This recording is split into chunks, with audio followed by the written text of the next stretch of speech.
ಮಲೆನಾಡಿನ ಗಾಢ ಕಾಡಿನ ಮಧ್ಯೆ ಮೋಡಗಳು ಮುತ್ತಿಕ್ಕುವ ಪರ್ವತ ಶಿಖರದ ಮೇಲೆ ಮಲೆ ಮಹದೇಶ್ವರ ಸ್ವಾಮಿ ನೆಲೆಸಿದ್ದ. ಆ ಊರಿನಲ್ಲಿ ಬಸವ ಎಂಬ ಬಡ ಕಾಡುಕುಲದ ಯುವಕನಿದ್ದ.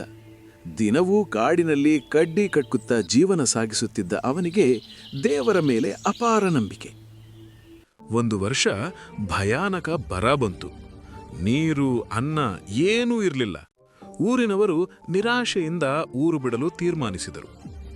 ಆದರೆ ಬಸವನು ಮಾತ್ರ ಮಲೆ ಮಹದೇಶ್ವರನ ಬೆಟ್ಟ ಏರಿ ಪ್ರಾರ್ಥನೆ ಮಾಡಲಾರಂಭಿಸಿದ.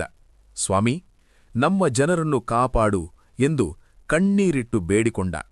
ಆ ರಾತ್ರಿ ಕನಸಿನಲ್ಲಿ ಮಲೆಮಹದೇಶ್ವರನು ಕಾಣಿಸಿಕೊಂಡು, ಭಯಪಡಬೇಡ ಬಸವ, ನಂಬಿಕೆಯಿದ್ದರೆ ಅದ್ಭುತ ಸಂಭವಿಸುತ್ತದೆ ಎಂದನು.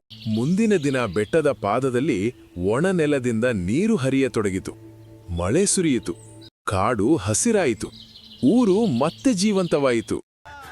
ಅಂದಿನಿಂದ ಜನರು ಮಲೆ ಮಹದೇಶ್ವರನನ್ನು ನಂಬಿಕೆಯ ದೇವರು ಎಂದು ಆರಾಧಿಸುತ್ತಿದ್ದಾರೆ. ನಂಬಿಕೆಯೇ ನಿಜವಾದ ಶಕ್ತಿ ಎಂಬ ಸಂದೇಶವನ್ನು ಸ್ವಾಮಿ ಇಂದಿಗೂ